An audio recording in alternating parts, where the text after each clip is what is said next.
की आपण एक दिवस मरणार. जन्म मृत्यू हे जन्माला आल्यानंतर मृत्यू हा बांधून आलेला तंतू आहे आपल्या बरोबर.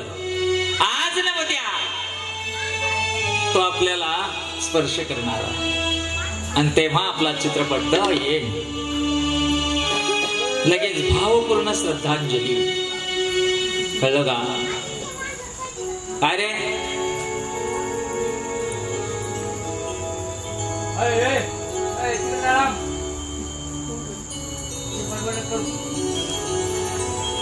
भावपूर्ण श्रद्धांजलीचा आज न उद्या आपला बोर्ड लागणार. म्हणून जन्म आणि मृत्यू या गोष्टी आपण स्वीकारल्या पाहिजे. जन्म जसा स्वीकारला तसा मृत्यू पण स्वीकारा. जरा व्याधी हे पण ठरलेलंच आहे. म्हणून आपलं जीवन आपण उभं करत असताना याची कायम आठवण ठेवा. तेव्हाच वैराग्य येतं. राजा परीक्षिताच्या ठिकाणी ते वैराग्य आलं. म्हणून राजा परीक्षिताला कुठेतरी आज आपण मान झुकवली पाहिजे. म्हणून तो फिरत असताना त्याची भेट शुकाचार्यांशी झाली, शुकमुनींशी झाली. आणि मग शुकमुनींनी विचार केला, हा योग्य अधिकारी आहे, हा लायक आहे, हा पात्र आहे, यालाच हे ज्ञान द्यावं. राजा परीक्षित दुःखी होता. दिवस थोडे राहिले. हे ऋषीवर मी काय करू?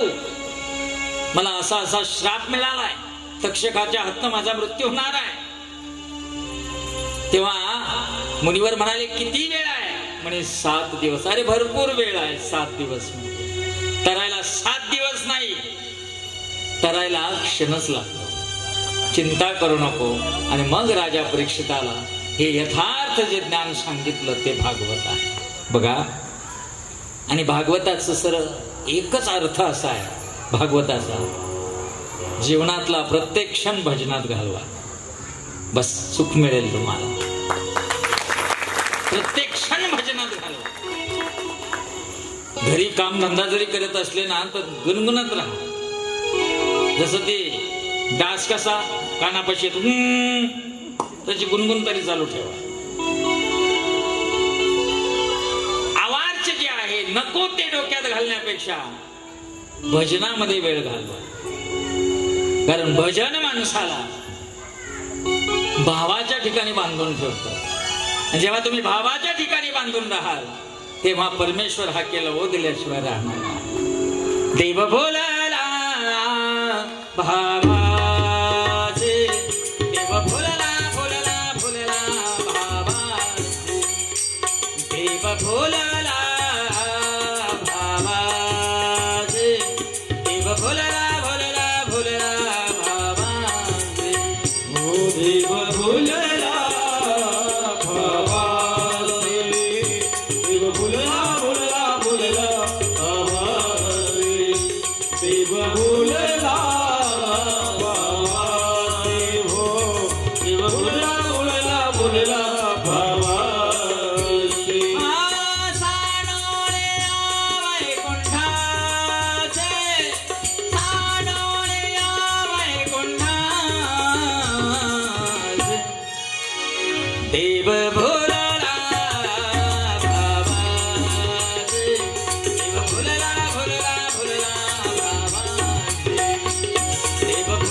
झाला पाहिजे.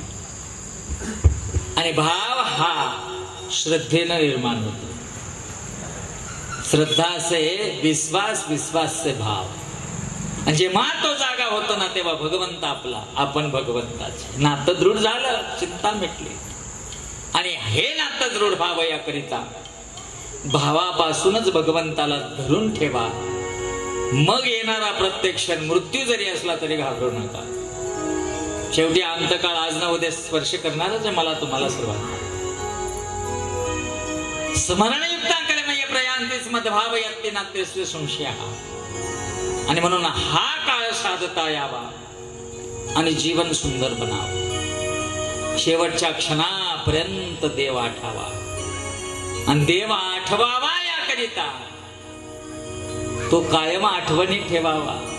आपण आपलं घर विसरतो का कधी? आता कथा आटपल्यावर तुम्ही घरी जायला विसरणार आहे का? घरी एखादी म्हणणार आहे महाराज मी रस्ताच विसरले, होणार आहे का कोणी गोपिका? त्या झाल्या होत्या, त्यांची अवस्था तशी व्याकुळ झाली होती.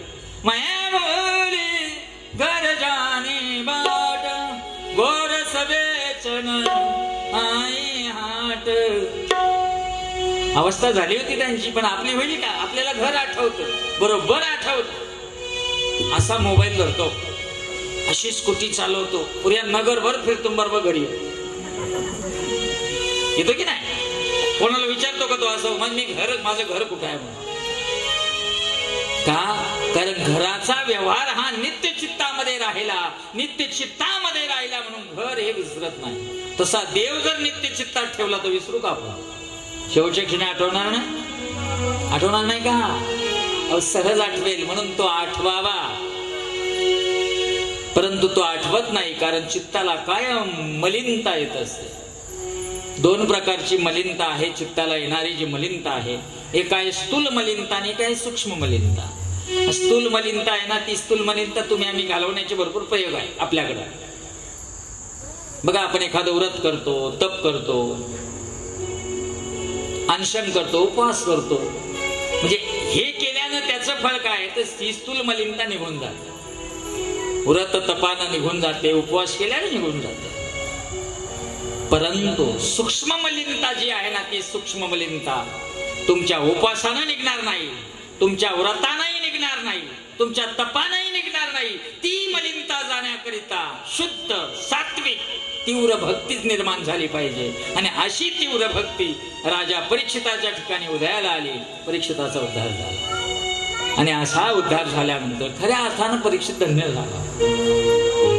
त्याचा जो शेवट कसा झाला आपण कथा भागामध्ये शेवटी पाहणारच आहोत. परंतु राजा परीक्षिताने महर्षी शुकमुनी यांचा हा संवाद आणि त्या संवादामध्ये पुढे शुकाचार्यांची जनकाशी संवादितता झाली.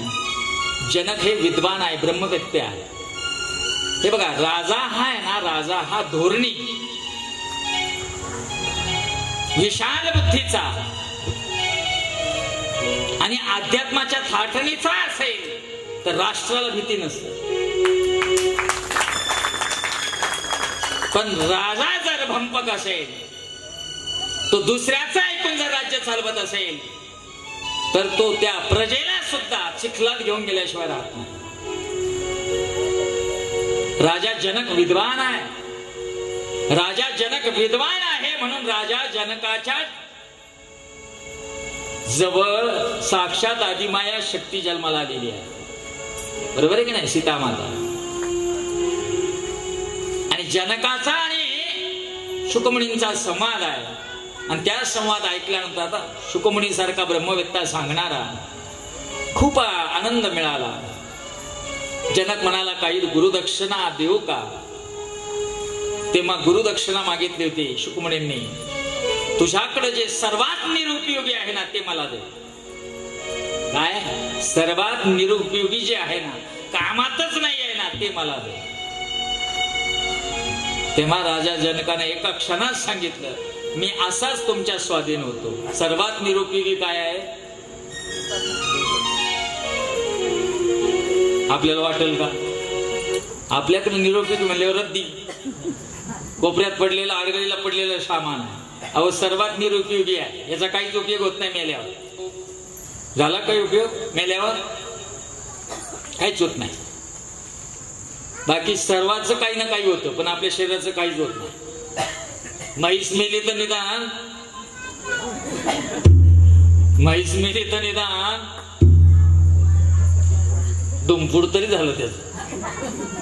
आपलं काय होतं हो? काहीच होत नाही, तरी काय मकडतो आपण ना, किती मकडतो, बरोबर आहे ना? किती मकडलं तर काय होतं यार? बघा, एक साधारण कुटुंबातलं एक उदाहरण सांगतो तुम्हाला.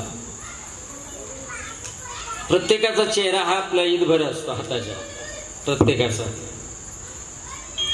आणि साधारण परिवारातली लोक 70 वर्षापर्यंत, महिला तुमचा सांगतो बरं का, काही जरी नाही झालं तरी कमीत कमी 7 लाख रुपये खर्च होतो 70 वर्षामध्ये. एवढ्या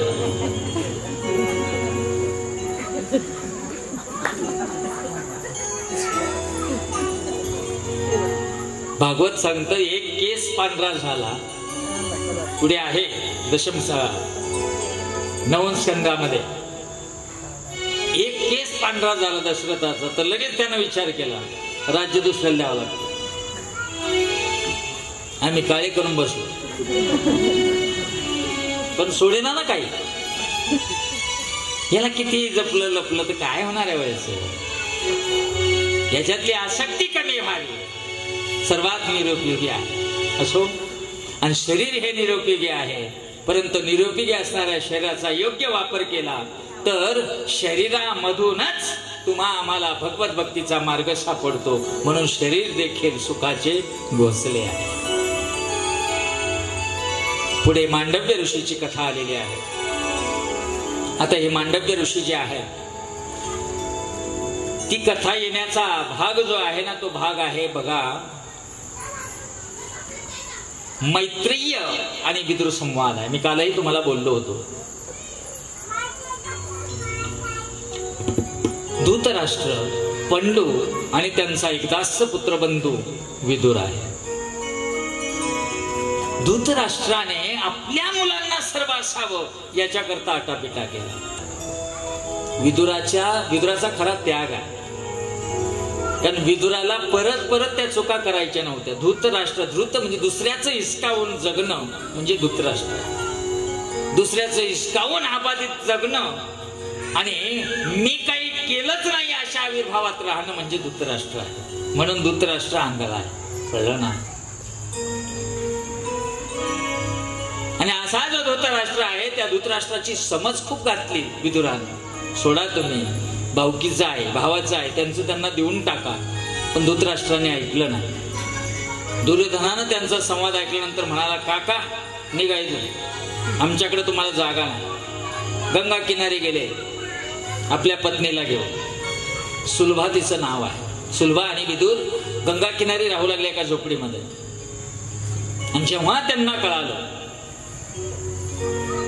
की तंटामुक्त समितीचे अध्यक्ष वाद मिटवायला येत आहे, ही आपली नाही बरं का, ते माझी. तंटामुक्त समितीचा पहिला अध्यक्ष कोण आहे? श्रीकृष्ण भगवान परमात्मा. तो गेला होता वाद मिटवायला. तेव्हा सुलभा म्हणाली की का हो देव आपल्याकडे येतील का? तेव्हा विदुर म्हणाले, ते आले त्या कामासाठी, आपल्याकडे येतील याची मला खात्री तर वाटत नाही, पण बघूया. नाही, आपलं तर चांगला भाव, सख्य भाव आहे. जर सख्य भाव असेल तर देव आपल्याकडे आले पाहिजे ना. परंतु आता ते त्यांच्या कामात आहे. 56 भोग बनवले ते धृतराष्ट्र. किती? श्रीकृष्ण हे स्वागत केलं. आणि स्वागत केल्यानंतर श्रीकृष्ण भगवान परमात्मा होते. एवढं मोठं स्वागत झालं म्हणून ते हुरळून जाणारे नाही. तर तुम्ही आम्ही एखादं स्वागत जर मनासारखं झालं ना, आपण लगेच त्यांच्या बाजूनं ढकलून जातो, कलून जातो. कृष्ण तसे नाहीये. ते म्हणाले, हे राजा धृतराष्ट्रा, भावाचा भाव हिस्सा हा कधीही जगात चुकलेला नाही. तो तुम्हाला द्यावाच लागेल आणि तुम्ही तो द्यावा अशी माझी तुम्हाला विनंती आहे. तेव्हा दुर्योधनाला राग आला. दुर्योधन म्हणाले, आम्हाला वाटलं होतं तुम्ही शांतीचा करार करण्याकरता आले, तुम्ही तर वाटा मागण्याला आले. निघा इथून.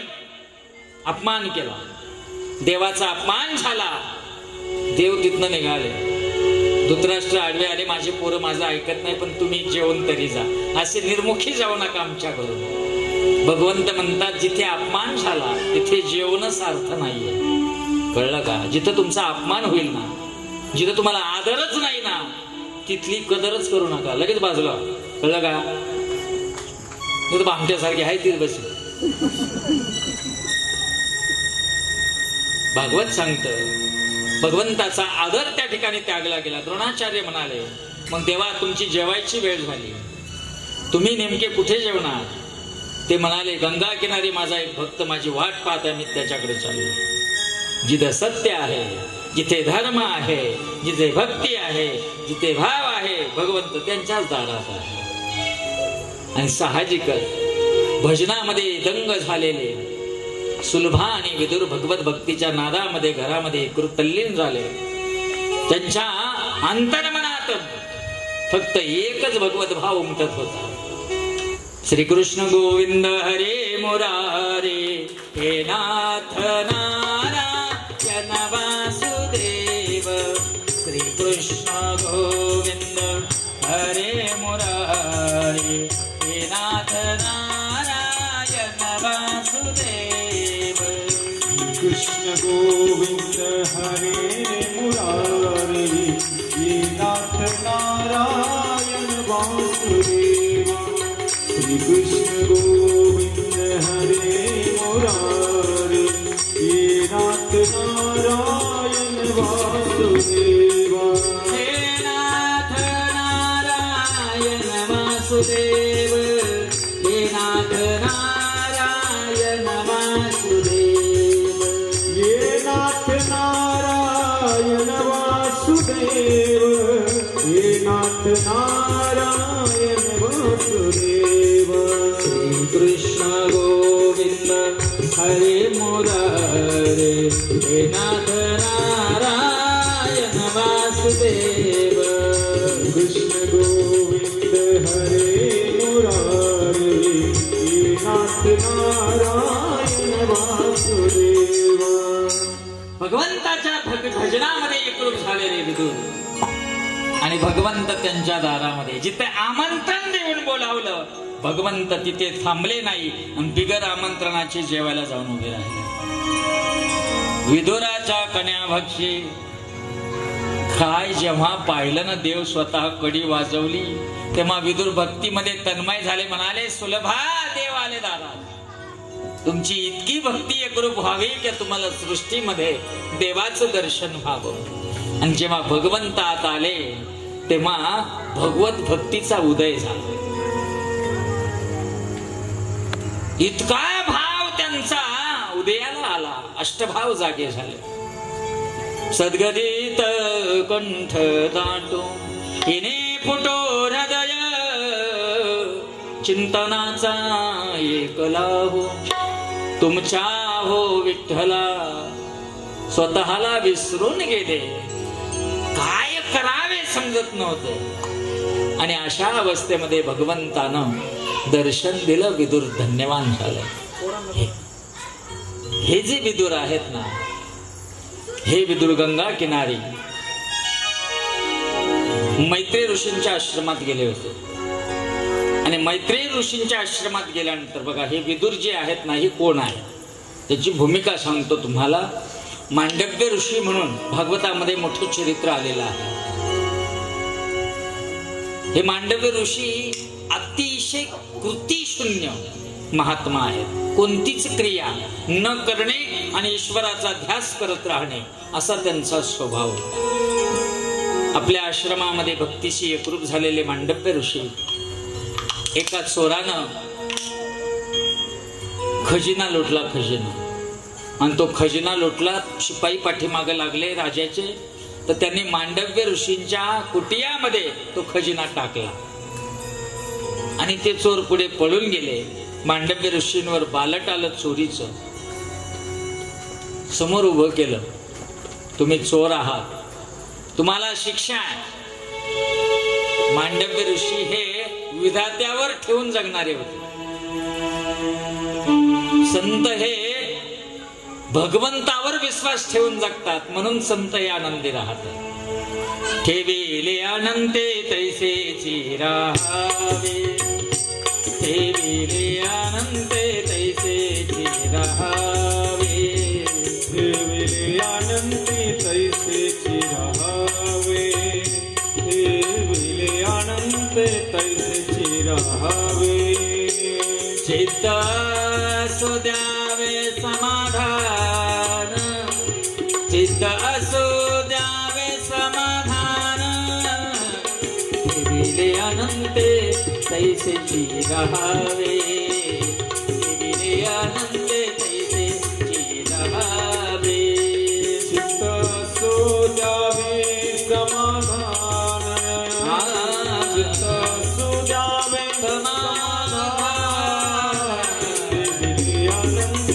तैसेची राहावे, हो ठेविले अनंते तैसेची राहावे. जसं देव करील ना तसं राहा. शिक्षा झाली, तुम्हाला सुळावर देण्यात येत आहे.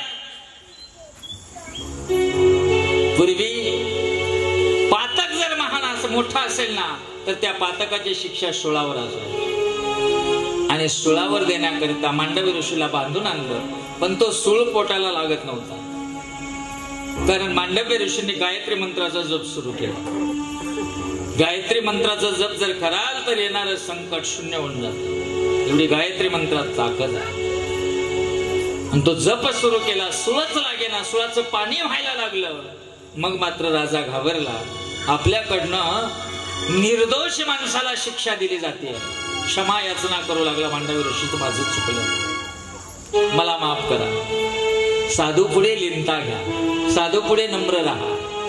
कारण साधू पुढे लिंता घ्याल, साधू पुढे नम्र राहाल तर साधूची कृपा आपल्यावर, पण साधूचा प्रकोप आपल्यावर कदापि नसावा.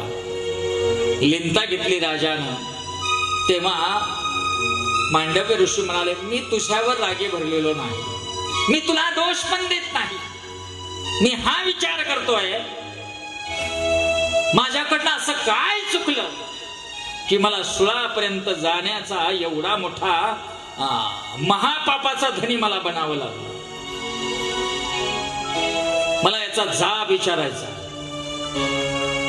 तुला नाही विचारित मी, यमाला जाब विचारतो. यमाला, साक्षात यमाला घाबरवण्याचं सामर्थ्य मांडव्य ऋषीत आहे. तो यम आहे.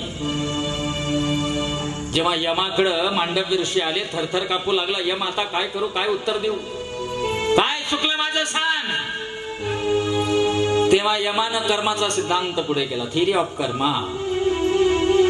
कर्माचा सिद्धांत असा आहे, तुमच्याकडनं जेही पाप झालेलं असेल गत जन्मामध्ये, त्या पापाचं प्रायश्चित्त आपल्याला करावंच लागतं. बघा, तसं पाहिलं तर थोडं बाजूला विषांतर करतो. राजा धृतराष्ट्र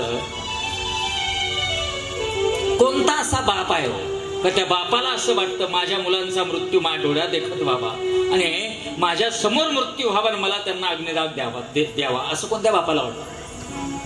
ते भयानक असणारं दुःख राजा धृतराष्ट्राच्या पदरी आलेलं आहे. आणि जेव्हा वानप्रस्थाला निघाले राजा धृतराष्ट्र, गांधारी, कुंती, तेव्हा त्यांना सोडवण्याकरता, पाठवण्याकरता, निरोप देण्याकरता श्रीकृष्ण भगवान परमात्मा आले होते. हे सर्व तुम्हाला माहिती असेल. तेव्हा धृतराष्ट्राने प्रश्न विचारला होता, हे द्वारकाधीश, तू सर्व सृष्टीचा नियंता आहेस, सर्व युगाचा साक्षी आहेस, अरे मी जन्मजात अंधळा आहे, कधी या डोळ्याने मी सृष्टी पाहिली नाही, तरी मला 100 मुलांचा मृत्यू पचवावा लागला. असं काय पाप केलं मी? कारण मी तर आंधळा आहे. डोळ्यातनं, दृष्टीमधून 80% पाप मध्ये घुसतं. हे डोळे आहेत ना, 80% घुसतं बरं का पाप. 10% कानातून, 5% तोंडातून आणि 5% नाकात. सारं पाप मध्ये ग्रहित करण्याची ताकद इथं आहे. माझ्याकडनं तर मी दीप पूर्ण आंधळा आहे आणि मी आंधळा असा आहे, तर मग मी दोषी का? तेव्हा भगवंत म्हणाले, थिअरी ऑफ कर्मा. हा कर्माचा सिद्धांत आहे धृतराष्ट्रा. कोणतं कर्म? मला तर माझं कर्म बिघडलेलं पाहिलंच नाही मी कधी. काय कर्म माझ्याकडनं बिघडलं सांग. तेव्हा भगवंताने धृतराष्ट्राला दिव्य दृष्टी दिली आणि मागचे अध्याय उचलायला जेव्हा सुरुवात केली त्यांना उचकले. 50 जन्मापूर्वी धृतराष्ट्र पारधी होता आणि पारध्याच्या जन्मात असताना आपल्या कुटुंबाचं लालन पोषण करायचा, त्याचा उदरनिर्वाह चालवायची जबाबदारी त्याच्यावर होती. दररोज तो पारव धरायला जायचा. पारव जे मिळतील ते पारव घरी घेऊन यायचे. एक दिवस विचार पारवच हातात लागे ना, मग त्यानं असं कचरा गोळा केला, जाळं टाकलं आणि त्या कचऱ्याला गबाळाला अग्नी लावला, धूर आला. त्या धुराचा प्रकोप एवढा झाला का त्या धुरामुळे त्या पारव्यांची खोपे होते वर. अनेक पिल्लं जे आहे ना त्या धुरामुळे आंधळी झाली. काही होरपळून मिली 101 पिल्लं. एक पाप धृतराष्ट्राचं घडून गेलं. 50 जन्मानं घडलेला पापाचं प्रायचित्त धृतराष्ट्राला द्यावं लागलं. नियतीचा खेळ आहे. धृतराष्ट्राला जन्म द्यावा लागला राजाच्या घरी. दिला जन्म राजाच्या घरी, पण तत्क्षणी त्याला दृष्टीहीन केलं. दृष्टीहीन केल्यानंतर त्याचं लग्नही लावून द्यावं लागलं. त्याला 100 मुलंही द्यावी लागली आणि त्या 100 मुलांचा मृत्यूही त्याच्या समोर करावा लागला. हा नियतीचा खेळ. नीतीचं बंधन कधी चुकत नाही. यमराजानं मांडव्य ऋषींना सांगितलं, गत मागच्या जन्मामध्ये तुम्ही भुंगा होते, भुंगा, आणि तुम्ही एका फुलपाखराला आहे ना तुमच्या भुंग्याचा काटा टोचवला होता. एवढं पाप तुमच्याकडनं झालं होतं म्हणून त्याचं प्रायचित्त तुम्हाला भोगावं लागलं. मग मात्र मांडव्य ऋषी यमाला बोलले होते, यमा अरे माझा मी जर भुंग्याच्या जन्मात होतो तर माझा स्वभाव आहे तो काटा चोचणं. फुलपाखरू आडवा आलं त्याला मी दोषी का? तू नाहक मला त्रास दिला आणि म्हणून तुला सांगतो, तुलाही असंच दुःख भोगावं लागेल. तुला मनुष्य जन्म मिळेल आणि तुला मनुष्य जन्म मिळून तुला सुद्धा असा कसा न्याय जो आहे ना तो बिघडलेला न्याय, त्या न्यायाची व्यवस्था करण्याची जबाबदारी तुझ्यावर येईल. निघून गेले ते मांडव्य ऋषी. तोच यमाचा अवतार विदुर आहे. म्हणून विदुर म्हणाले, मांडव्य ऋषीच्या वेळी झालेली फजिती जी आहे ना ती फजिती मला या जन्मात अनुभवायची नाही, म्हणून धृतराष्ट्रापासून विदुर बाजूला गेलेले आहे. भक्तीचा आरसा त्यांनी धरला आणि त्या आरशामध्ये स्वतःचं प्रतिबिंब पाहिलं, म्हणून विदुराचा उद्धार झाला. महाभारतामध्ये मला महाभारत खूप आवडतं. माझा खूप आवडता विषय महाभारत आहे. महाभारतासारखं रहस्य कशातच नाही. जीवन जगण्याचं स्पिरिट महाभारत आहे. विदुरासारखे बनाल देवाचे भाल, संजयासारखे दृष्टी तत्वाचे भगवंताचे प्रेषित व्हाल तर तुमच्या जीवनामध्ये तुमचा उत्कर्ष ठरलेला आहे. अर्जुनासारखा विश्वास जर भगवंतावर ठेवला, विजय तुमच्या हातात आहे. आणि धर्मनीतीचा व्यवहार जागत ठेवला तर राजा धर्मही तुम्ही बनवू शकाल. सर्व नीती जी आहे ना महाभारताची ती आपल्या जीवन व्यवस्थेमध्ये आहे. म्हणून महाभारताला आपल्या जीवन व्यवस्थेमध्ये उतरवा. कुठेतरी जीवन जगण्याचा आपल्याला अधिकार सापडेल. पण हे दिलं सोडून तुम्ही आम्ही नादी लागलो. तुम्ही हे केलं ना तर तुम्हाला ते मिळेल आणि तुम्ही ते केलं का तुम्हाला हे मिळेल. वाटोळं करून टाकलं. हल्ली काय झालं माहितीये का, तुम्हाला ना असं काहीतरी एखादं मलमपट्टी पाहिजे. पण तुमचं दुःख नाही ना तात्पुरतं बरं झालं पाहिजे. हे दुःखच पाहू नका. प्रपंचाचं दुःख हे कधी संपत नाही आणि आजपर्यंत कुणाचं संपलं नाही, म्हणून तुम्ही का संपवण्याचा प्रयत्न करता. अहो तुम्हाला एक सांगू का, प्रपंचातलं दुःख आहे म्हणून प्रपंचामध्ये जगण्याला आनंद आहे. सर्वच गोष्टी सुखाच्या आल्या तर प्रपंचातला जीवनाचा आनंद निघून जातो. पण आम्ही ते समजून घेत नाही. विदुरानं ते समजून घेतलं म्हणून देवाच्या साक्षीनं विदुर भगवंताचा झाला. पुढे कथाभाग पुढे चालत असताना मांडव्य ऋषीची ही रचना सांगून झाल्यानंतर राजा परीक्षित विदुर आणि मैत्रेय संवाद, शुक आणि राजा परीक्षित संवाद आहे. आणि संवाद दोघांचाही समान आहे. दोघंही सांगतात की या सृष्टीची उत्पत्ती कशी झाली ती मला सांगा. जगामध्ये हे सर्वात मोठं रहस्य आहे. कोंबडी आधी का अंडा आधी? बरोबर आहे ना? सर्वात मोठं रहस्य काय हो? नेमकं कोण आधी? खरंय का नाही? हे कोडं आपल्याला सुटलंच नाही कधी. नेमकं आधी कोण आहे? आणि भानगडीत पण पडू नका. जे आपल्या कॅपॅसिटीच्या पलीकडला आहे ना त्याचा बोजा डोक्यावर घेऊन जगू नका. पण आपल्याला आपल्या कॅपॅसिटीच्या पलीकडलं ओझं आहे ना डोक्यावर घेऊन जगायची सवय. बर्डनाखाली जगतो आपण. जे आपल्याला सण म्हणजे लोड सहन होत नाही ना लगेच त्याग करायचं. चला सटका, चला पुढे. मोकळे राहा, मोकळे ढाकळे राहिले ना तर खूप सुंदर जीवन जगाल. पण भलता लोड डोक्यात घेतला ना तर मग जीवनाचा अवघड आहे. बघा, सृष्टीची उत्पत्ती करणारी सूत्र जी आहेत ना ती सूत्रांचा विचार केला तर या सृष्टीचा निर्माता तुमचा आमच्या